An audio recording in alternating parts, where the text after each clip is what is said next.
Hey, what's going on, guys? Welcome to the Scream Sanctuary podcast. This is a new thing that we're going to be trying out here.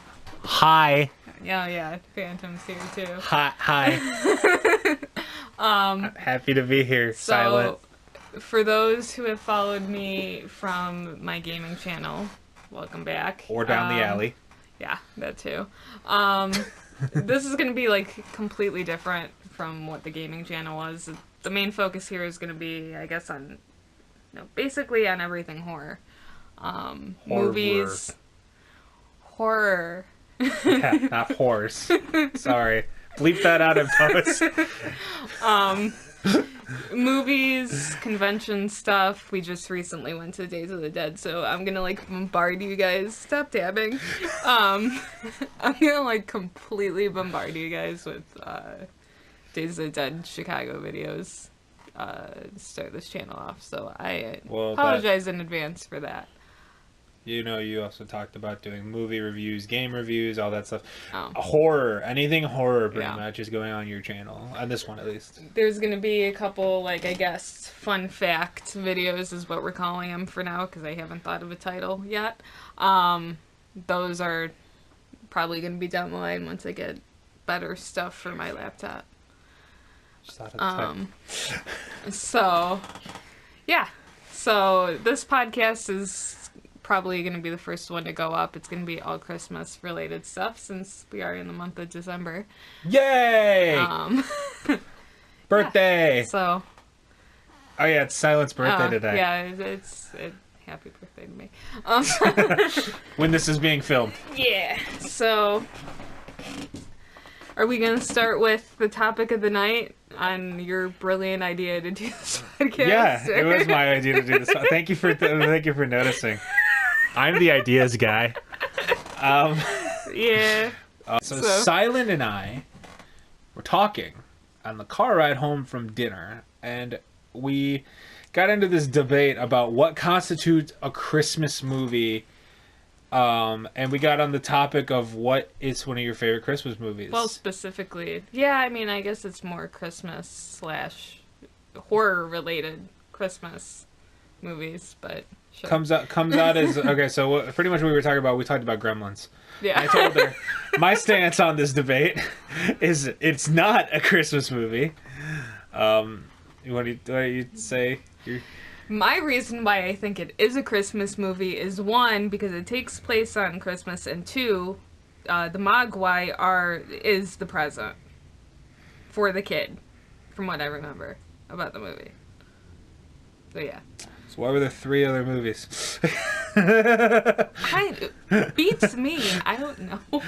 Here's why I'd say it's not a Christmas movie, but I will go into why. You are also right, because your buddy also... We put the poll on Facebook as well as Twitter. We didn't get many responses on the Twitter poll, that's fine. But I did post it on my personal Facebook, and we got a couple interesting points. So...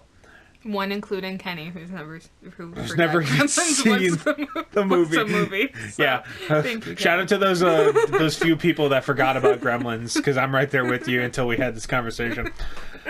I'd never actually seen it before you, so the reason why I say number one reason I say it's not a Christmas movie is because if you have a movie partaking on Christmas, that does not constitute it as a Christmas movie.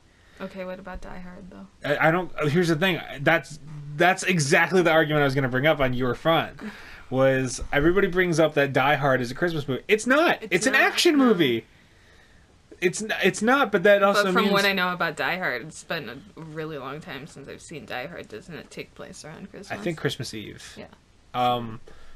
We should watch that. But then that's the same logic for Gremlins then, though, yeah. too. So exactly what I'm saying is it's not... If I don't consider Die Hard a Christmas movie, even though I joke about it all the time, it's not a Christmas movie, in my opinion. It's an action movie. It just happens to take place on Christmas. My other argument with that is... Arkham Origins Batman Arkham Origins, the game. It takes place on Christmas night, Christmas Eve. The only thing Christmas about that game is the aesthetic of the town, of Gotham. There's Christmas decorations, and otherwise maybe like 2 off lines about how it's the holidays. Other than that, you don't even know it's Christmas.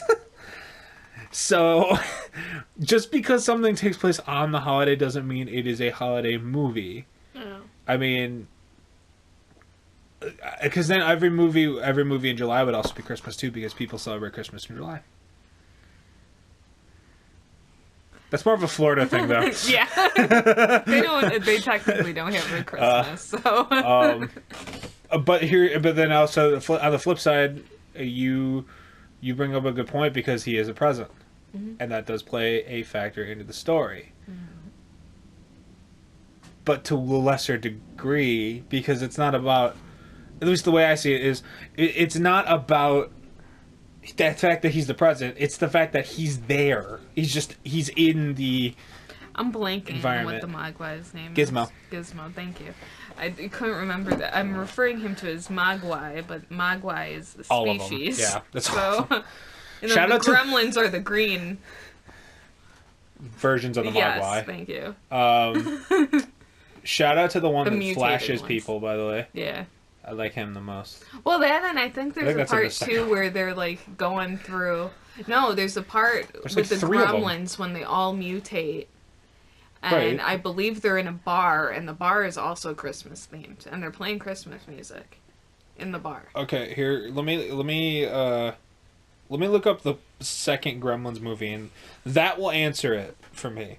Because if they continued the theme of Christmas in this one, I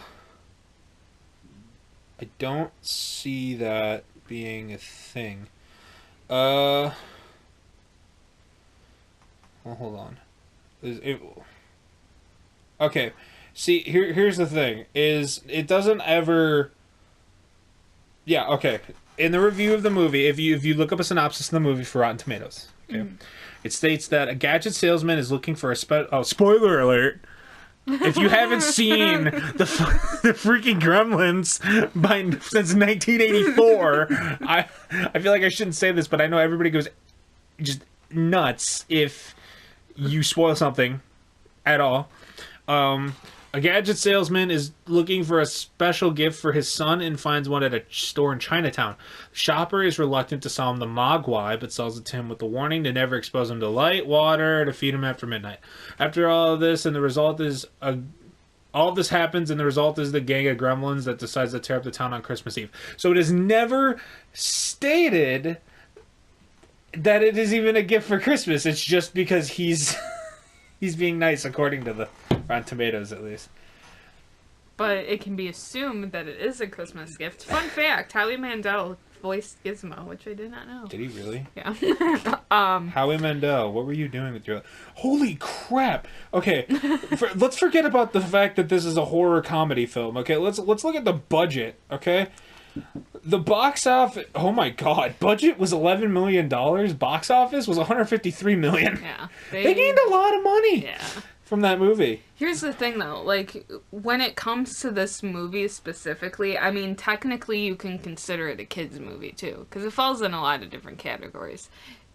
This movie, when I first seen it, did not scare me whatsoever as a kid. Huh. So what constitutes it as a horror movie is questionable, too. I feel like because for that time, it was probably a scary movie for kids. I think I just figured out what was scary about it. Literally, right as you said that, I looked up 20 interesting facts about the Gremlins you didn't know. The original drafting of the script actually had the Gremlins eating Billy's dog. Oh. And then decapitating his mom and throwing her head down the stairs. That never made it to the final. Fuck yeah, fudge no, it didn't.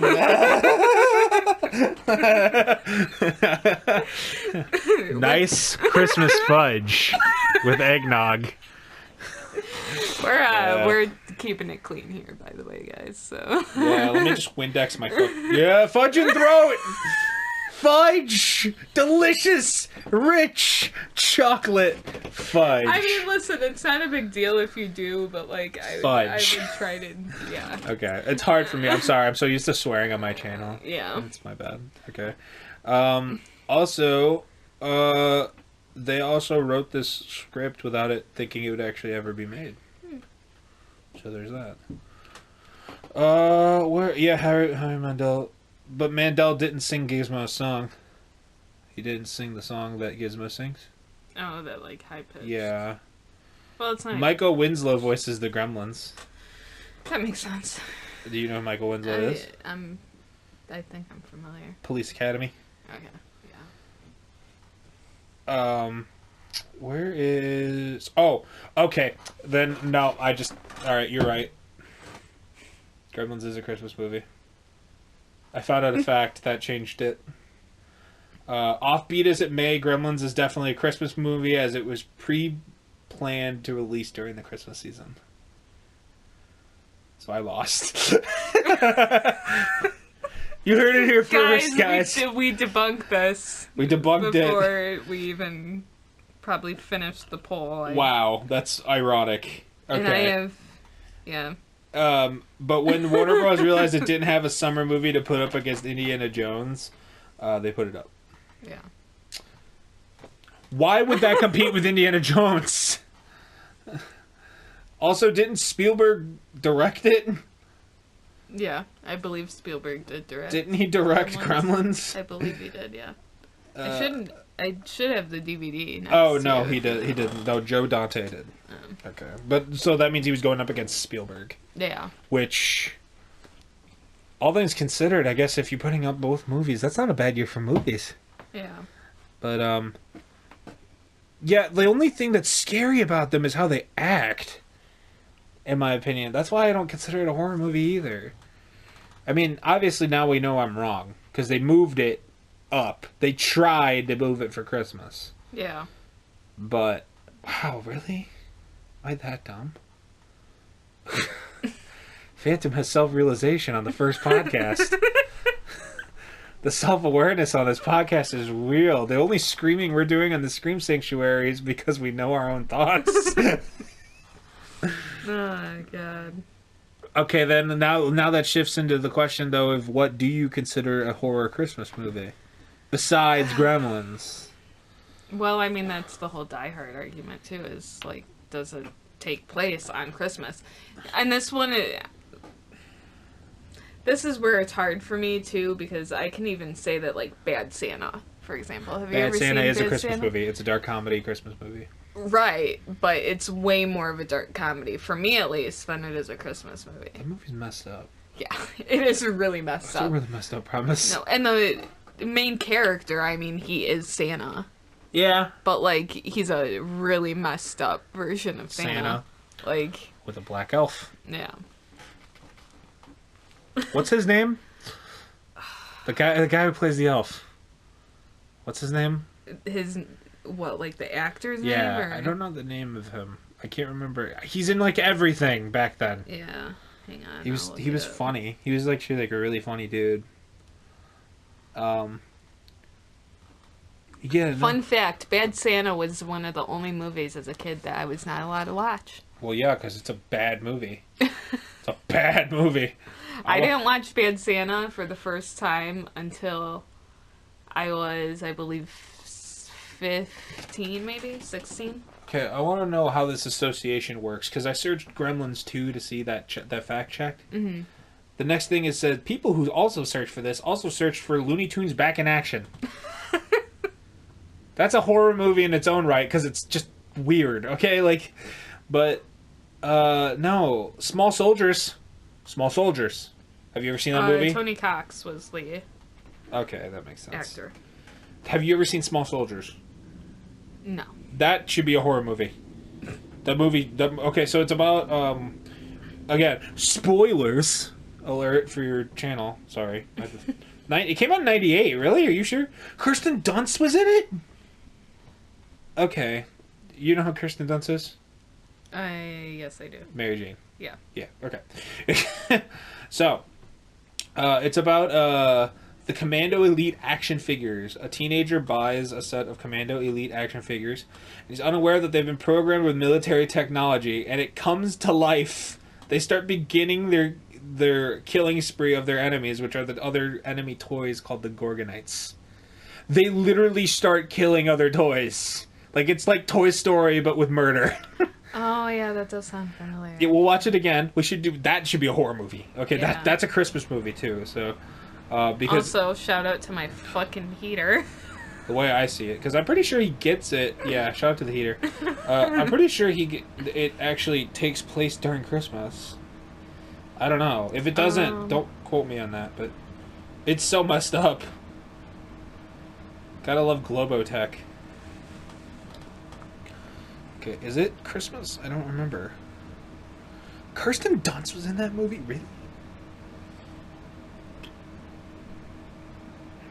Dennis Leary was also in it. Here's an article by The Guardian on why your favorite Christmas movies are creepy. Which ones? The Rudolph ones? Or stuff like that? The first one is Love Actually, which I've never seen. Love Actually is not a creepy movie. It was in the Christmas genre when I looked up Christmas movies. Why? Uh, That's a movie about coming to terms with homosexuality, isn't it? It's a bit where Liam Neeson tries to get over his dead wife by vicariously encouraging his son to violate... Spoilers, by the way.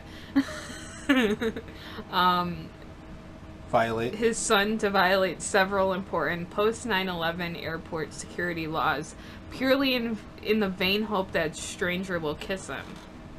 Wait. Okay, huh?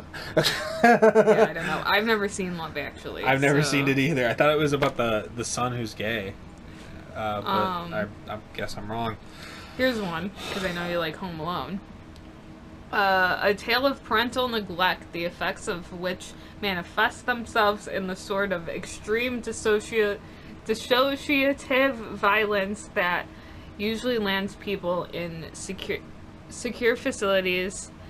You sense that straight after the end credits, Macaulay Culkin went out to his garden to pull the legs off of some kittens. Plus, if old man Marley isn't a serial killer, I'll eat my hat. He's not. He's just really creepy. Although, the way the way that they put him in the movie, yeah. If you think about it, I still think. Have you ever heard the theory that Kevin grows up to be Jigsaw? Mm-hmm. Yeah, I think that's true. I really do think that's true. What was the actor that played? What's his face? Kevin? Macaulay Culkin? No, the actor that played Jigsaw. Tobin Bell. I want to say his name is Tobin Bell. I know, yeah, it's something like that. But yeah, it is Tobin Bell. Yeah, I was gonna say they look alike. It's totally possible that they're related, by the way. Here's another question, too. Okay. For the Nightmare Before Christmas, is it considered a Halloween movie or a Christmas movie? Both. But I consider it a Christmas movie. More so. And the reason why, there is a legitimate reason why. Most of the movie takes place in the Christmas world, or the real life version of Christmas, because of Jack Skellington's obsession with it, remember? Because the film takes place right after Halloween. That's when it takes place. Shyamalan's Split is considered a Christmas movie. That's bullshit. Another movie that I kind of associate with Christmas in terms of the horror genre would probably be not even a movie. Actually, no, it's not a movie. I associate some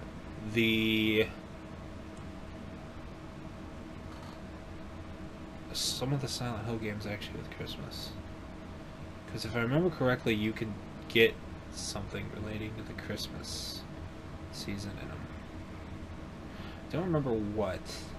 Oh, no. I think it was because of... Fuck. We're bad at planning things.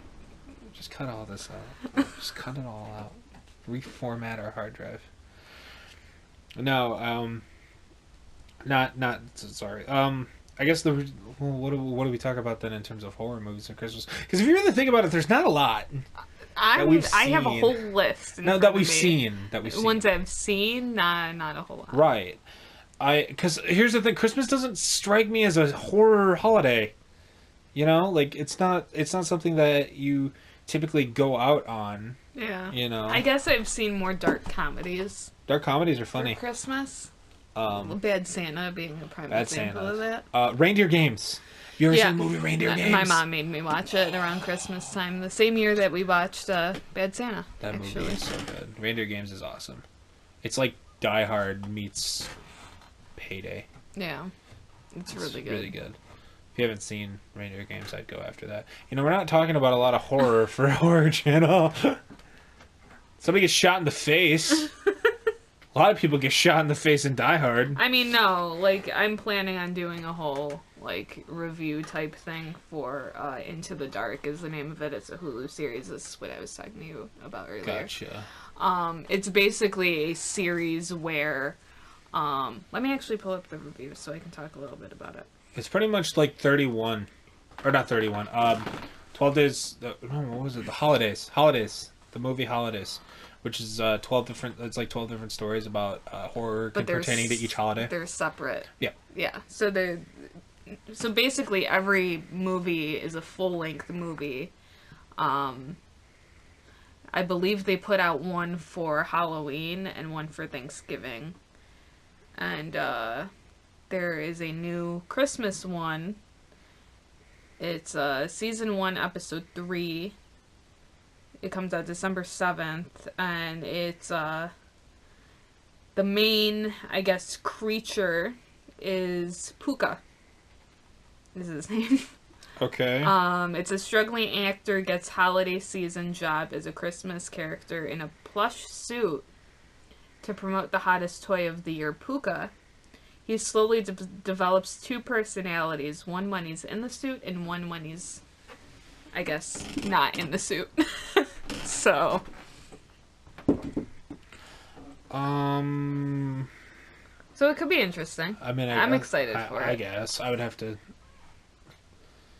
It's an interesting concept. Yeah, so. You're being haunted by Puka. Visions of Puka. It kind of reminds me of that, that one game. What was it? I was watching you play it. It was a while back where, like, the Furbies. Tattletale. Was it Tattletale? Yeah. So it was basically like when Furbies came to game. life. And like they had a satanic ritual in the basement. That game is so stop. I couldn't hate Furbies any more than that game. That's what we should talk. We should talk about Christmas horror games. Where's the Slender Man copy with Santa Claus in it? How about that one? Because that actually genuinely scared me. There's actually not too many like horror games that I could think of. That take place on Christmas? Like, none that I've played, at least. Tattletale's one of them. Tattletale's the best example. If you haven't played it, go ahead. It literally I know that one does take place around Christmas. It's a week before Christmas. About the Christmas tree. Yeah, it's a week before Christmas. You sneak. That's how you get Tattletale. Yeah. It's a gift under the tree.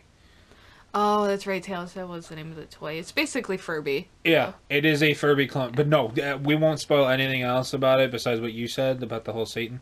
Go play it. It is genuinely frightening, and I don't know what it is about. I think it's because of the main antagonist. But then again, you're not really into like horror stuff, so like. What do you mean? Well, it's gaming. I'm all horror. But gaming. I'm all horror. I'm not into gore fest films. Not into slasher films. Cass takes everything physical horror. Yeah. I take everything psychological horror. I take the. Well, I like psychological horror too. I feel like. But I feel like I get a better grip on it before you do. Yeah. You handle a lot of the slasher stuff. Friday the 13th, you're all about it. Yeah. I'm more about the fact. Well, you said you thought the third one was a joke, pretty much. It was hilariously bad. Yeah. It was so bad. But you gotta remember, like, these are movies that like were good for its time. No, that's what I'm saying. It was good. I'm talking effects now. You know, after I saw Jason X, where he, the simulation. The Shining looks fucking terrible. The Shining. No, though. Isn't it Christmas on The Shining? Isn't it? I don't think so. No? No. Maybe I'm just thinking about the fact that they're all outside. Probably. Maybe. So, I don't know. You ever seen Shining? So you have seen Shining? I have seen Shining. That's a psychological horror movie. It's not a very good one. Yeah, I mean... It hasn't aged well. That's the thing. For its time, like, these movies were great. Friday the 13th, the first couple of them were great. And then they got, like, just ridiculous towards the end. I mean, and don't get me wrong, like, I love Friday the 13th. But, like, the movies are just so, like, out there and don't make any sense that they're laughable. Jason Takes Manhattan. Exactly. Enough said. Yeah, I mean, just by the title, it's like Leprechauns. Have you seen the Leprechaun movies? They're actually coming out with the new one. Leprechaun 5 in the Hood. Yeah. Or something like that. I can't remember. And it's just actually one of the main things. I can't wait for that. I love the Leprechaun movies. I love the Leprechaun movies. They're so freaking funny. They're bad. Here's the thing. They're really bad. No, okay. I don't remember the second one. If you haven't seen Leprechaun, do it because it's just hilarious. It's one of those movies that knows what it is. Yeah. And there's one, I think it's the second or third one, where this dude thinks that, like, the Leprechaun hypnotizes this dude. Spoiler alert. He hypnotizes this dude into thinking he's about to go make out with this chick's body. Like she's stripping naked in front of him, and he's like seduced and everything. But she's not dead, right? No, she's alive. Okay. But here's the it's a hologram in his mind. Like he's right. tricking him. Yeah. What he's making him do is walk up to kiss a freaking like meat slicer, and he just sticks his face in it and kills him. And I'm like, it doesn't show it, but it shows the shadow of it. And I'm just like, dude, you are dumb. Like, how dumb can you be? Like, yeah, they're actually coming out with a new Leprechaun movie. Yeah, it's a reboot / sequel to the first one. It's gonna be great. This is one article that I found on Bloody Disgusting, which is one of the news, I guess, pages sources that I follow. It's next. I guess I'll read a little bit about it. So next Tuesday, December 11th, marks the digital on-demand release of Steven Kostanski directed Leprechaun Returns, a sequel to the original Leprechaun film. So coming out this month? Warwick Davis does not play the slasher in the movie, though. Oh, that's boring. Yeah. The role instead is taken over by franchise newcomer Lyndon Porco. Alright, well, I mean, he's very similar. Yeah. So, I mean, I can't wait, though, that all they did was reboot it. And also, did you know who's in that movie? Who? Jennifer Aniston, the first one. Oh, yeah. That movie is badly funny. Just so bad that it's funny. It's great, all of it. Yeah, I never really got into the Leprechaun movies, cause they were just, like, way too cheesy. That's why I love it. Cheese fest. That's why. It's because it knows what it is. That's why. If you embrace the cheese, I will 100% of the time enjoy it. Because usually it's ridiculous. Now, this doesn't work in terms of the movie's Wrong Turned. Which, for those of you who don't know, I was psychologically traumatized by those movies. Was this, like, your first, like, exposure to horror? Nope. Well, because I know your mom was, like, way more strict than my parents. Yeah, we'll go into a little bit of background. My mom didn't let me touch an M-rated game until I was 16. Yeah, and me, I watched House of a Thousand Corpses when I was, like, 6. Okay. So the big contrast here. I'm very big against censorship in terms of gore. Well, no, and here's the thing. My mom was very much against it. My dad was into all that kind of stuff. Well, yeah. And, like, my mom obviously didn't think it was so much of a big deal because I was around that kind of stuff, regardless of whether it was a movie or music or anything like that. That my mom was like, okay, well, as long as it didn't have, like, hardcore sex in it or anything super sexual. Or rapey. Yeah. Then I was pretty much allowed to watch it. Devil's Rejects. Yeah. Right, anyway. Well, to be fair, that scene in the movie, my parents did make me close my eyes for that. True. I didn't watch the movie in its whole entirety until I was about probably 16, which 17. which we can mention also. We did Bill Moseley when we were at Days of the Dead did actually speak briefly on that. There's going to be a special that I do on Bill Moseley and talking about his career and stuff. So he is a gem. Yeah, he's a joy, and I never actually knew about him until I met you.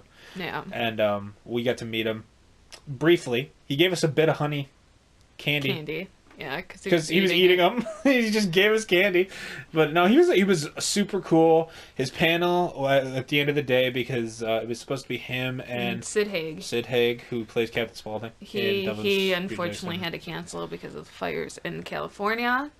Hope his family's okay, and they were at risk for emergency evacuation. So that weekend, instead of obviously coming to Chicago to do the panel, he canceled. Which is understandable. Which is cool that they still let Bill do his panel too, because a lot of people did show up for the panel. Yeah, a lot of people did. A lot more than honestly we both thought. Yeah. Well, either way we were going, Yeah. because he seemed like a cool dude. After I met him the first day, I was like, oh, okay, I want to go hear him talk. Yeah. So, yeah, but the Days of the Dead video will be separate, or we could talk about it on a different podcast or whatever. I plan on doing a separate video for what were we talking about? Moseley thing. Before that. Well, you were going to mention something about The Wrong Turn. Oh, movies. Yes. Okay, so those movies, the reason why that's why I guess because we were giving a little bit of background on our history with horror. I love psychological horror. I hate unnecessary torture. This goes as far as a PG movie to a rated R movie to rated X movie, whatever. I hate... Well, because you can't exactly say that because you love the Saw movies, so it's... No, but here's the thing. It needs to be justified. Let me justify that. Okay. Boy. All right. No, the reason... But there's the difference, okay? Slasher movies are different than the Saw movies. I'm going to come out and say and the way that my argument to that is justification is that they are crazy. But what stems that? They're just nuts. They have whatever backstory. What stems that? Their backstory. There's no writing behind it. Okay. Jason Voorhees, for example, is the spirit of a dead child who got thrown into a lake. He has enough. He has motivation to kill somebody. Yes, that's the point. There's his motivation. There's a justification for it. For just Jason, though. Yes. For these cannibals, I think that's what they are. I don't remember. I'll be honest. I watched all the movies except I don't. Mental block. So cannibals. They're like what movie are we talking about? Wrong Turn. Oh. In those movies, in the Wrong Turn movies, and the reason I guess we can kind of link it to Christmas is because the fourth movie takes place in the snow. Oh. Woo! All right. And it's called Bloody Beginnings, which is even worse title. And everybody, spoiler alert, everybody dies in that movie. They get free, and then the last two girls get decapitated by barbed wire. I'm just gonna have to preface all of this with major spoiler warnings for everything. 50 different movies. No, but that's why I also hated the movie, because there was no reason for that. Yeah, they could have got away. I don't like slasher films because there's lazy writing behind a lot of slasher films. Yeah, I can see that. Here's the thing: if you can justify killing, I will watch. I might not like it, but I'll watch. Yeah. That'll keep me invested, because it's like Jason Voorhees. I told you, I hated the third movie. I thought it was hilariously bad with the special effects. Yeah. I knew why he was killing people, though, and I wanted to see him kill everybody. Yeah. Because it's vengeance. Yeah. It's what it is. It's vengeance. And that's writing. Where it comes to, oh, hey, let's have these cannibals kill people and torture them and rape them for the sake of it. A girl gets her freaking body pulled in by a pillar driller. The other one gets her head crushed by a what is it? The snowmobile. Yeah. For no reason. Just cause. Yeah. And I'm and those are in two scenes. Yeah. Literally in two scenes right next to each other. There's no break in between those movies of people getting killed either. It's always just somebody's always getting killed. I feel like that's a lot of slashers, though. Jason, there's build-up. Freddy, there's build-up. There is an art to American horror. And we've had this discussion too. American horror versus Japanese horror. Japanese horror, I think, is better because of association. Well, The Grudge is terrifying. The Ring and like all those Japanese like inspired movies. You know why?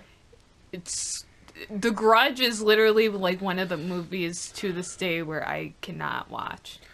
I'll send, just because it creeps me out. Like, we're gonna put a link in the bottom to a channel. In the description there will be a channel video to this guy. I don't remember his name. I'm sorry. I think it's like Screen Theory, I think is the name of it. I don't remember. I watched it and it's 100% correct. The reason why Western audiences have different horror tastes than Eastern audiences. Western audiences, there is always something. And you hear it every time I watch a horror movie, and I know there's a jump scare coming. I always go, "Here's the build up," and I put my hands over my eyes because I know it's going to get the fake out scare and then the real scare.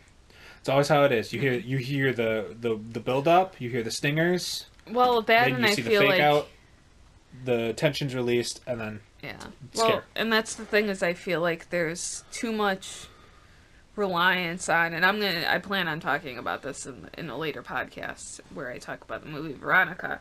But I think there's too much reliance on jump scares in horror, and there's not enough payoff. Yeah, and I mean, and that's why I think I go for the more gore fest or gory movies over, like, say, paranormal movies where jump scares are a little bit more common. Yeah. Because to me, like, those older ghost movies were a little bit better. But I feel like now, like, with the newer movies that come out, one being, like, Paranormal Activity, for example. I think that was, like, maybe one of the last decent ones was out. The first two movies Blair Witch was done really well, even though jump scares galore a lot of the time. We'll talk about that one in another podcast, our favorite horror movies, because Blair Witch takes my cake. It will always be my favorite horror movie. But, like, newer paranormal movies, unless there's, like, somebody, like, being possessed, they don't really appeal to me, because I know what it is. Possession of Hannah Grace, are you going to see that? I might. It looked decent. But that's why I don't really lean towards those kind of movies, and it's more so I'd rather see the gore fests, because it's, like, immediate. It seems like you like it more because it's a more immediate payoff. Well, that and, like, satisfaction. A little bit about me. I'm terrified of ghosts secretly. Well, yeah. I used to be really into ghost hunting as a kid, and I had some really weird experience, which I may talk about in the future. Gotta love these horror contents. But, like, I've had a couple weird experiences where, like, Paranormal Activity, for example. The first one, and probably the second one, scared the living crap out of me. But, like, really after that, I kind of watched them, and it's like, yeah, like, jump scares, but, like, the fourth one is hilarious. Yeah, so. I don't know if you've seen the fourth one. I've talked to you about it. There is a moment. I know they kind of went, like, the witchy, like, witchcraft route. That's the third movie. Like, yeah. At the very end, I remember something like that. Yeah, well, it's about, at the end of the third movie, spoiler alert, that's the only horror movie I've ever went and saw with a partner. Yeah. Actually. And we both looked at each other and was like, well, that was shitty. Yeah. Like, the only thing anybody remembers about the third movie, witches, and the ending kill. Spoiler, I gotta ask this, The ending kill. Yeah. Which one was it where it was, I believe it's the second, I know it's not the first one. Was it the second or the third one where the little girls are sleeping in the bedroom? And just all of their furniture gets, like, fucking It's the second one. Flipped upside down and, like, exorcised this room. Second or third? I want to say it's actually maybe the third. That was the only scene out of that movie that, like, legitimately freaked me out. And again, this was during a time where I was doing a lot of ghost hunting, so, like, these movies actually creeped me out. You should just call this the spoiler podcast. That's what we're just going to call it. Christmas movies, spoilers, and horror galore. There you go. There's your title. Everybody remembers the third movie. And the reason why is because of those witches. The ending sequence with the witches. where they're kind of just storming the house after the father, and then the main, like the grandma. That happens towards the end where the father is in the house. It's the last 5 minutes of the movie. Okay. Yeah, I think that one was with the little girls. It was. Both of them got taken upstairs after that. The adult witch, what she does is she just moves her hand, and then all of a sudden the dad, gets bent backwards. Yeah. That was... And it kills him. And I was like, whoa! What? Like, because everything was chill up until then. Yeah. But no, and then of course, everybody, I don't know if you know, or anybody seen the 4th movie for Paranormal Activity. It's so fucking funny. It's so funny. I haven't seen the 4th one. Oh, God. It's so funny how they kill people in that movie. The mom dies from literally getting lifted up in the air just randomly and just dropped from the ceiling. Here's the thing. She looks up in one scene. She looks up, and it cuts to her daughter. The next scene, it just stays in the area she was looking up at, and just like from, I should say. It's pointed at the fireplace or whatever, and then 5 minutes go by, and then all of a sudden she just drops from the ceiling and smacks into the ground. Yeah. Dead. And I was like, I guess that's one way to do it. Like, I don't even know if she died. I think she might have, but I don't remember. Oh, God, that movie is so weird. Paranormal Activity and movies like that. What was it? Ghostly Encounters? Is that it? The one that I showed you that was, like, super creepy? Maybe. That one? I want to say yes. It was one... It's what? You should probably save it. It's one of the paranormal kind of activity movies. Here, let me see. I think it's called Paranormal Encounters. I don't know. Grave Encounters. It's the name of the movie. Have you seen those? I've heard it's decent. We should watch it. It's literally ghost adventures, but if the ghosts were real. Yeah. 100% real. Like, not even a question real. Mm-hmm. The guy even looks like Zach Bagans. Yeah. It's a movie. It's creepy. Yeah. It's grade A creepy. Like, I didn't think ghosts ever scared me in movies. Like, even the Paranormal Activity movies, I'm like, this is stupid. No, this one, made me shit myself. Yeah. Because of the ghosts. Well, that's another thing I could think of, too. Like, along the lines of, like, jump scares that are, like, done well. I feel like jump scares can be fitting when it comes to, like, the found film. Or found footage type movies. I don't like it. Well, for example, Quarantine. There's a couple times in Quarantine that are jump scares. We're going to talk in depth on a different episode of the podcast about found footage films. I feel like we should do that. But I feel like those movies can do jump scares well because of the way they're shot. They can do it well, but it's lazy. It's more believable. More believable. I would say it's more lazy. Because the whole movie is more believable because it's actually shot from a perspective within the people it's documenting, you know? Yeah. And I mean, that's what made Blair Witch so scary. Yeah. Well, I mean, they did that movie so well that they were getting letters written to the families. That's marketing, though. But, like, that's how believable it really was. Yeah. Is like the families were getting letters asking, like, if they were okay. But that's because it was like one of the first films that actually successfully pulled that off. Yeah. That being said, I think we should put a pin in this. We're gonna probably just go straight to the next episode then, because we're having a good conversation. Yeah. So. All right. We hope you guys enjoyed. I will see you guys in the next video. We're literally gonna record it. We're gonna continue doing a podcast, but like. I'm not sure if this is going to be, like, continued podcast next episode, or I'm going to put out something else, so until the next time. I guess. Bye.